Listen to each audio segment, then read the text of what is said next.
Saint. Anyway, so good morning, everybody. Thank you for joining us for another edition of our real estate backstory. My name is Alan Richardson, the managing broker at Maximum Realty and Realtor Partners. I don't think I say that quick enough. I My thought it was name pretty is fast. Ming Richardson, the compliance broker from Maximum One Realty and Realtor Partners. And we are glad that you joined us here today. We got a lot of cool stuff that we'd love to share with you here.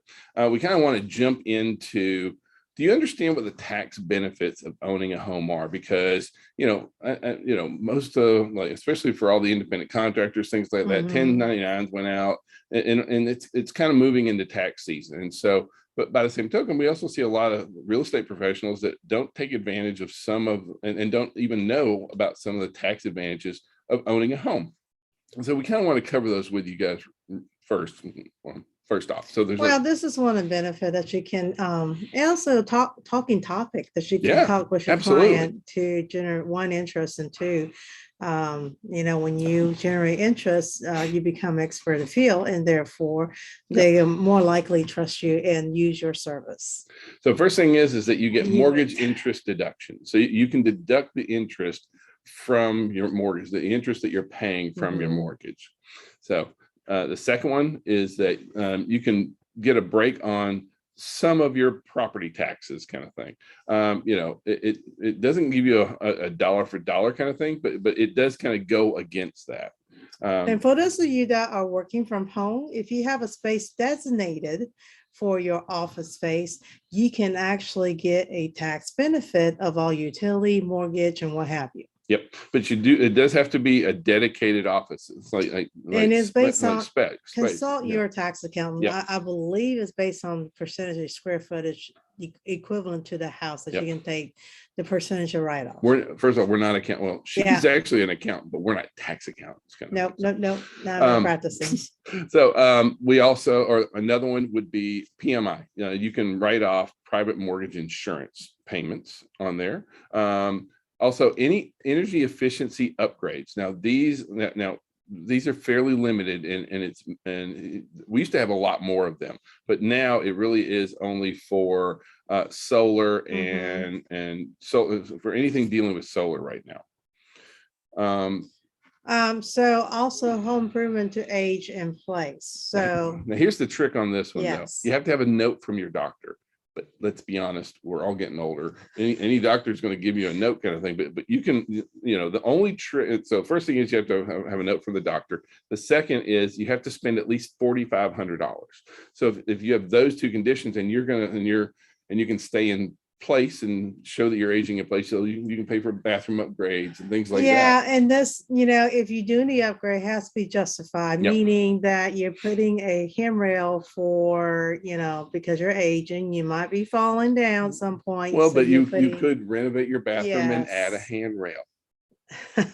Kind of thing. Anyway, and then, home improvement to age in place. And then kind of the last one is that you can also write off the interest on a HELOC, on home equity line of credit. Yep. With the property value appreciations we've seen, we have a lot of our friends and even our sellers that have HELOC in place, and so therefore you're able to write that off as well. Okay. All right. So we I want to share this with y'all real quick here, and that is, there's a new study out, and they said, and it talks about the experience of home buyers, and that we have a lot of home buying knowledge gaps out there. 42% of home buyers say that they didn't know enough about the home buying process. And that to me is something that's pretty near and dear to my heart. It's one that really should be just like we should be able to take care of that. Like if we're doing a really good job, 42% of home buyers shouldn't feel like they don't understand you're enough always about going it. To have X amount percentage home buyer, even though as an agent you have educated them, they do not know what it means or understand the whole spectrum of thing. Just remember, this is not their playground. This is our playground. So therefore it may need more than one explanation at some point. And really the big five, whether these are first-time buyers or repeat buyers, the big five here is, first one is, how do they compete in the market? What is the debt to income ratio? how to negotiate, which is something that we should really be taking care of, but we need to explain how that works, down payment requirements, and mortgage types and options. And so, having a good lender partner is really important on there. On the list of things, but this is one that this is in our house. This falls on our shoulders, and so our buyers want this information. So this is a really great thing for us to be reaching out. So if you are trying to work with more buyers and you want to attract buyers, try and answer these questions. So like when you do a social media post talking about how to negotiate through a deal, what's happening in the market,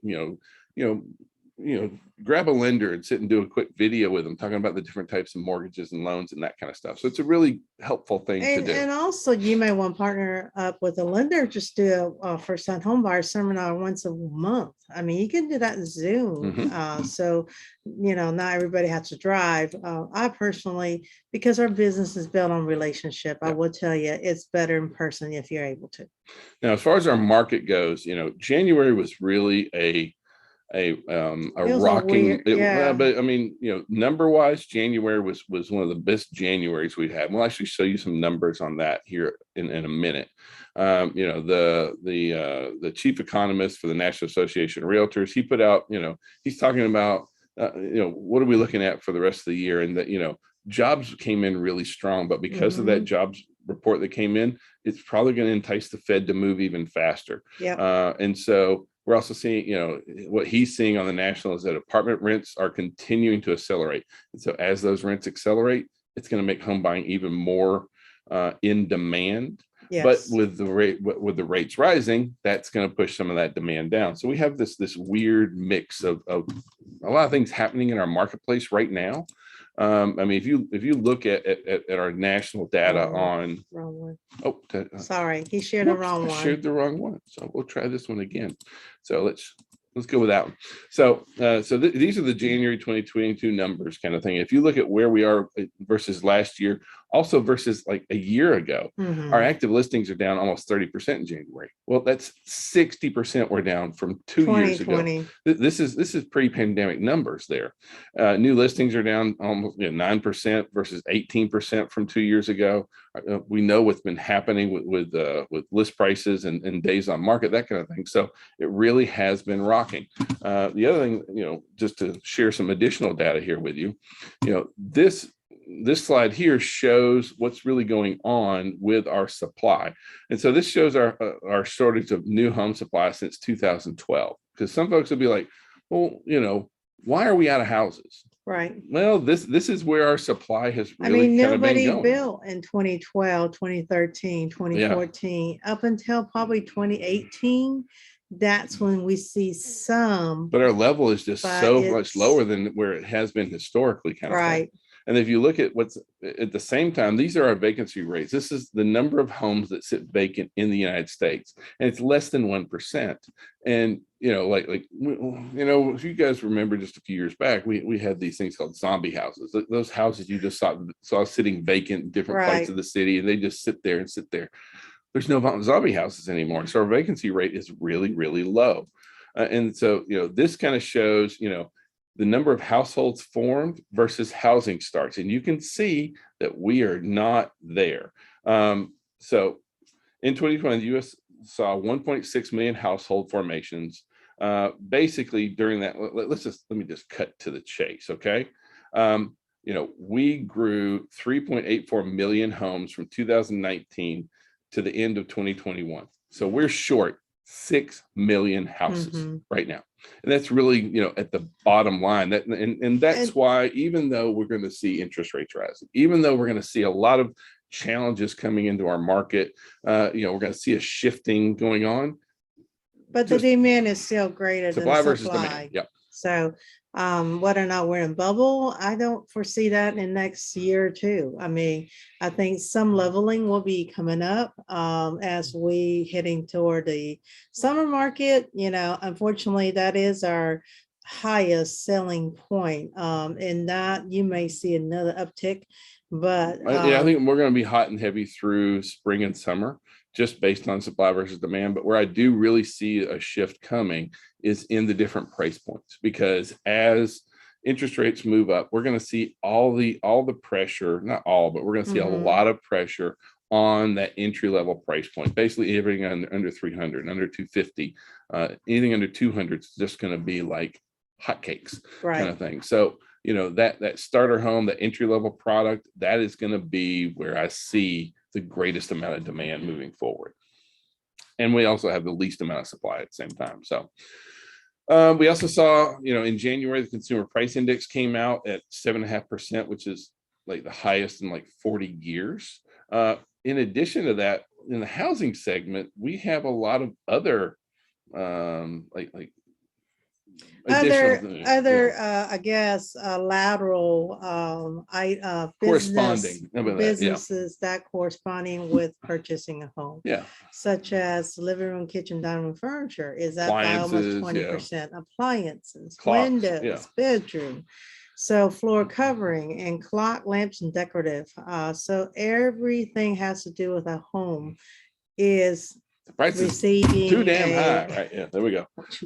I mean, too stinking high. So sorry. It's a meme. Follow it. I Anyway, know. so at the same time, the consumer price index sentiment survey came out, and we've seen the consumer price index going down, pretty much for the last, year or two kind of thing. So we're at one of our lower levels kind of thing. Not since 2012 have we been at this level, but it kind of breaks down into different segments. And if you really look at it, what it is, is it a good time to be a buyer? Only 25% of folks say it's a good time to be a buyer, whereas sellers, it's 70% of consumers say it's a good time to It's be a almost seller. it's a reversal, just so you know. But the other challenge here is that if you are a seller, as soon as you sell, what are you? You're a buyer. And so that's why we're seeing a lot of challenges in there. A lot of our consumers are pretty spot on, because they're looking at 43% of our consumers feel like prices are going to continue to go up. And so that, well, 14% think it's going to go down because they think we're in bubble when we're not. Yep. Mortgage rates, everybody feels basically it's going to be going up, and we have some data to show you on that as well. So, that's one that's continuing to drive. Even with the mortgage rate going up, it's still not as high as pre-pandemic. So, all in perspective. Well, but let's also keep it real. Okay. So the primary mortgage survey came out, and it comes at a 3.69. And so that is really, really high right there. And so, we have this really strong labor market, and the Fed has been saying that really that strong labor market is what's really going to be driving their decisions. So I'm not a bit surprised if in March we see a 0.5 point jump in the lending rate, which in turn is going to drive a lot of other products and services. So could we be over 4% in another couple of months? It wouldn't surprise me. And so I don't say that to scare anybody, because honestly, that 3.69, we're seeing right now actual mortgages come in at 3.7, 3.82, 3.85. Well, right now I haven't seen anything that's less than 3.5, unless you just have excellent credit or you're buying down points, or you're running a 15-year kind of thing. It's about the only way we're seeing that kind of stuff going on. Now, the other thing that we've seen is when the rates first started rising up, we saw a real uptick in demand for mortgages, but now we've seen a drop of 10%. And so is that going to continue? This is what's kind of going into. And so I bring this up not just to kind of depress our buyers out there and that kind of thing, but also for our sellers and for our listing agents. Like we're going to be going into a more competitive market where we have less buyers moving into the market at the same time. So we are going to see some flattening moving forward on that. And you can even see that even though we were at 3.63 overall, the actual contract rates we're seeing is between 3.83 and 3.78.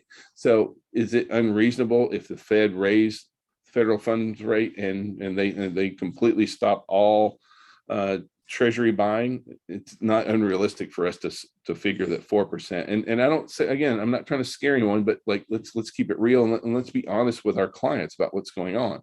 So if I had a client that I wanted to get into a home, I want to lock them, and we keep saying it's very important. Like it's very realistic that we're going to be heading towards 4%. So So how big of a mortgage can you afford? This is another question that we need to go out. And there's really two big issues that you talk about when you start talking about mortgage rates.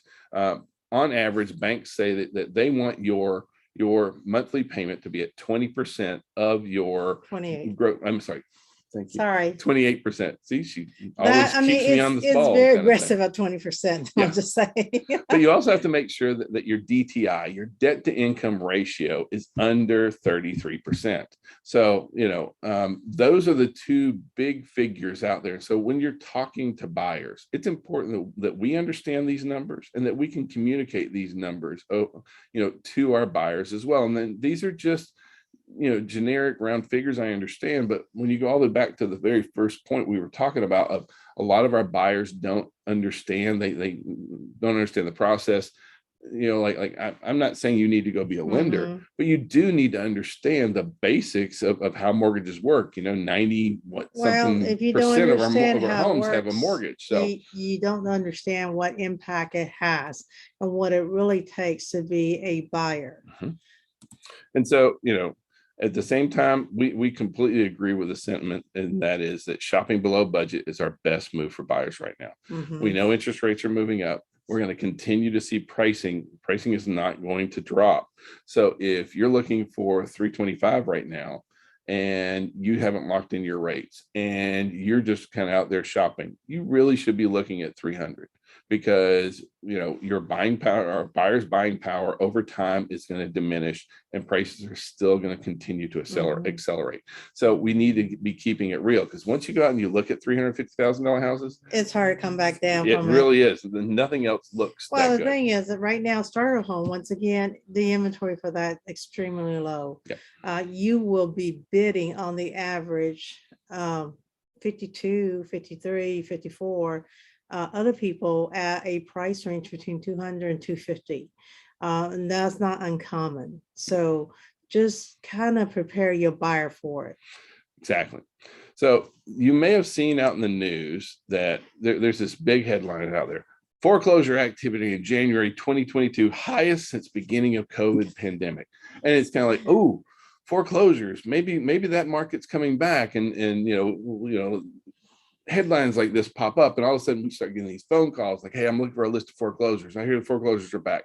Okay, yes, it is higher than it was, but guess what? We had the moratorium. So while foreclosures were up, we are still 50% less than where they were in pre-pandemic. Okay, we are lower than we were before the pandemic by half. So is this there's this massive foreclosure market coming on them? No. And honestly, once again, like we said in the past, most your seller, if not landlord, has equity in their home. So rental rates are dictated by the value of the home. So therefore, not only we understand who would let their house get foreclosed on right now, it just doesn't make any sense. Well, we understand the landlord took a bloodbath during the moratorium to a certain extent. Some did, some did not.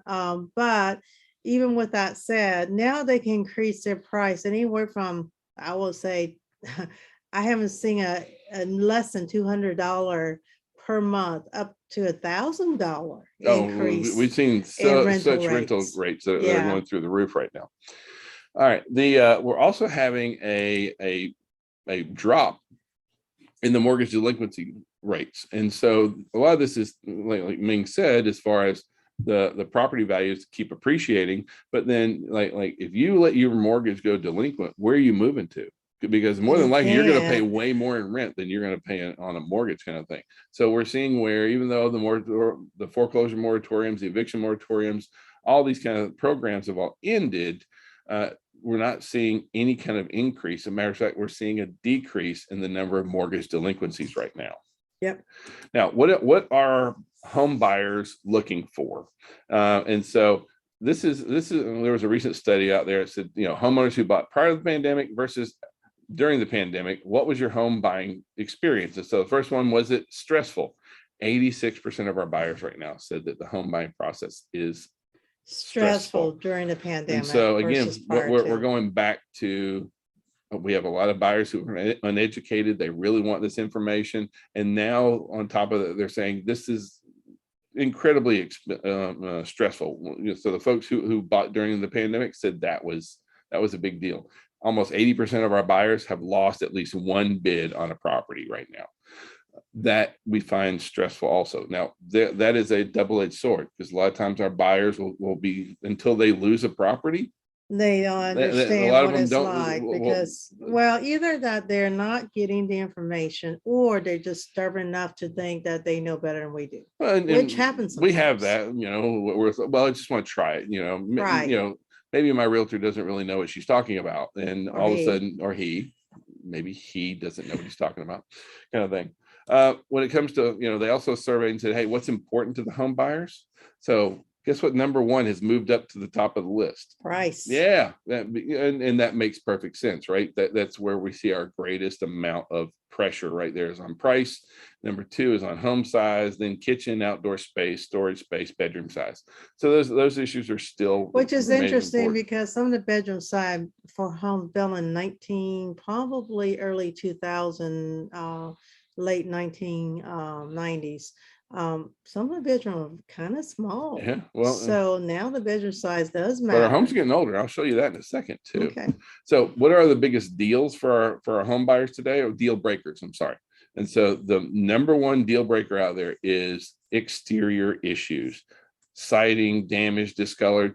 It's that initial first Curb impression. appeal. Yeah. Yeah, So curb appeal. if they pull in and the place looks like a wreck from the outside, they're not going any Well, further. if you think about it, exterior looks like that, what makes you think that they think the Yeah. interior is well kept? Not, Yeah. So, and during pandemic, no offense, a lot of the homeowners did a lot of beautiful landscaping and improved their property.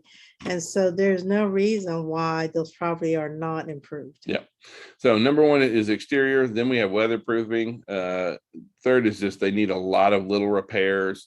Anything dealing with foundation, and then cracked walls and ceilings, which is actually indicative of foundations as well. So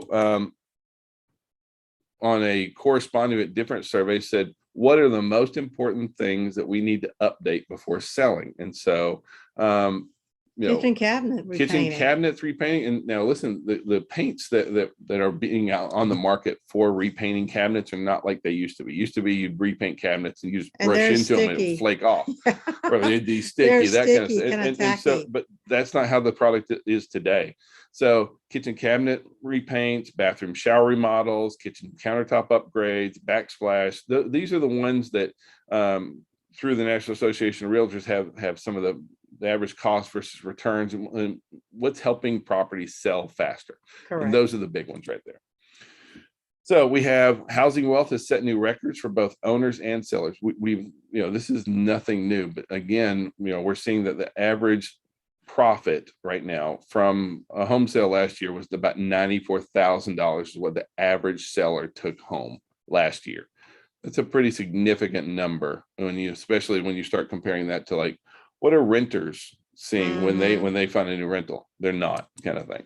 So now where that down payment money is coming from. So the biggest portion of where our buyers down payment money is coming from is saved directly from their paychecks. But there's still about a quarter of folks that saved the stimulus money from this past year. So if you look at the savings rate inside the U.S., we have some of the highest savings rates we've had since like World War I. Well, if you think about it, you can't do any entertainment because COVID. Yep. And so therefore, that's a lot of what we call a disposable income are basically got put in saving instead of a disposable. Yeah. And then a lot of folks started their side hustles. So that's where a lot of the down payment money is coming from.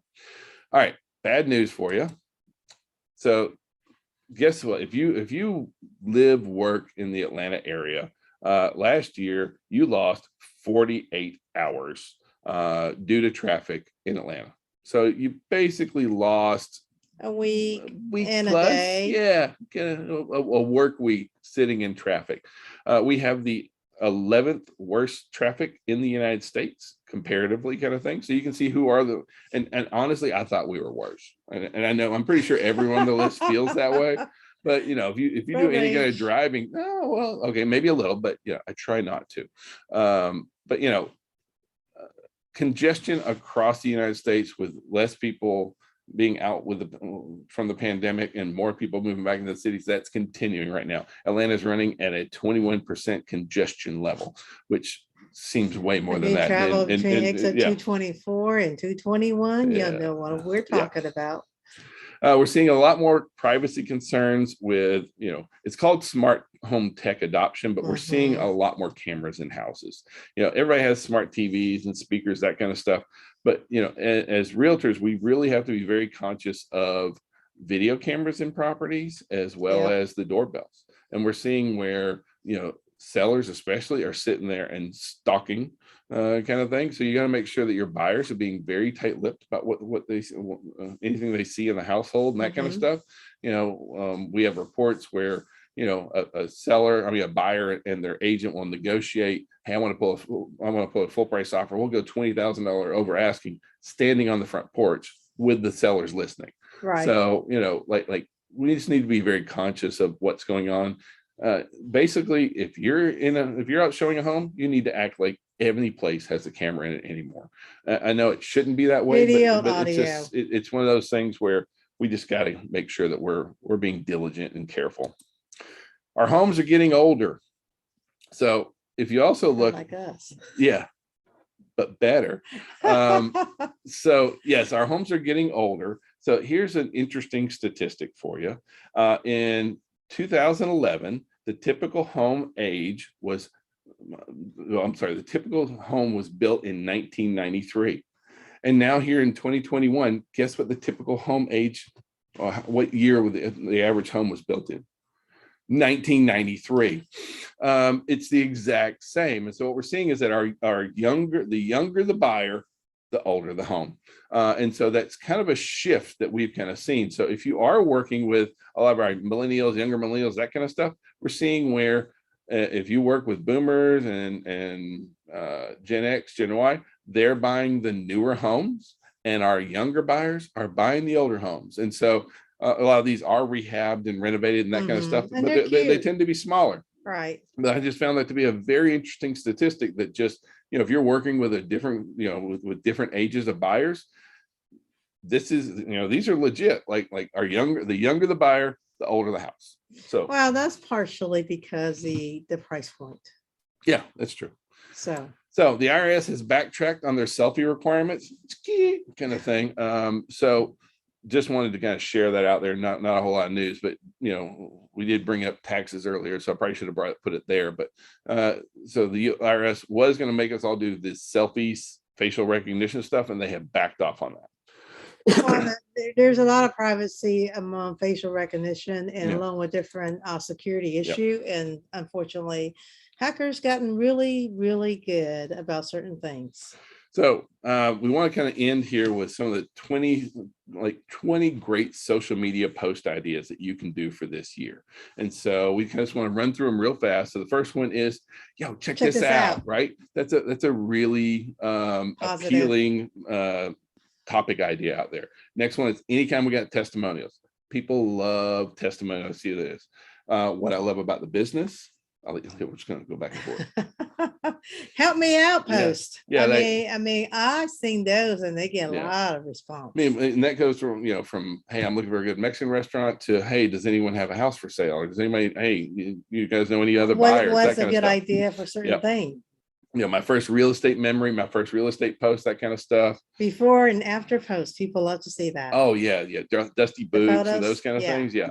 Anytime that it's just listed, just sold, under contract, always a big deal. Okay. So share the daylights out of those. And my favorite closing gifts. Well, when you put those out there, who are you really appealing to? New sellers. sellers. Yeah, that kind of thing. So my go-to real estate tools is another cool one. Tuesday tips. Well, I like Tuesday tips, Throwback Thursdays, and my Friday's favorite kind of thing. And for a lot of us, it's hard to keep remembering that content. So we have different things on different days. I know I kind of snuck down the list a little bit. Okay. That kind of thing. Things you may not know about our city, area, state, especially with us now having a lot of people moving from out of state. These are good topic points. My favorite business for X blank kind of thing. That's a great thing because the more people that you refer, the more people are going to refer back to you. Some of the things to do before listing or selling. Both those are great. Or buying. So. And notice that the number 7 is a magic number. If you're going to do lists, do odd numbers. That one works much better. It's a prime too. And it's a prime. Yeah, she's the math whiz. Behind the scene is great. And what I love Yeah. about our community. So try all those kind of things out if you would. We've got a lot of CE coming up this week as well. And so, this week we have tomorrow is going to be marketing for realtors by Discovery Inspections in Conyers. On Wednesday, we have how to leverage business credit and become lender ready. And that's going to be a virtual class at 10 a.m. On Thursday in all our offices, we have lunch and learn. And on Friday, we have guard contract dissection. Woohoo! Friday. Kind of thing. So it's a great Yep. class, y'all. So especially for those of you who are new or just now got a GAR form. We actually go through the purchase and sale and also all the exhibit and addendums, just in case if you need them, what it means. Okay. Really quick, I know Alan put in this, but tomorrow through Thursday is the Realtor Day at the Dome. yes, So if you have not signed up, I am so sorry. It is filled out. But if you are, please, if you're not going to go, give your seat to someone else because it's truly a great event. absolutely. So thank you guys. Hope you have a great week. If we can do anything, be of any service, please call, text, smoke signals. We answer it all. Thank you. Have a great Monday. Bye.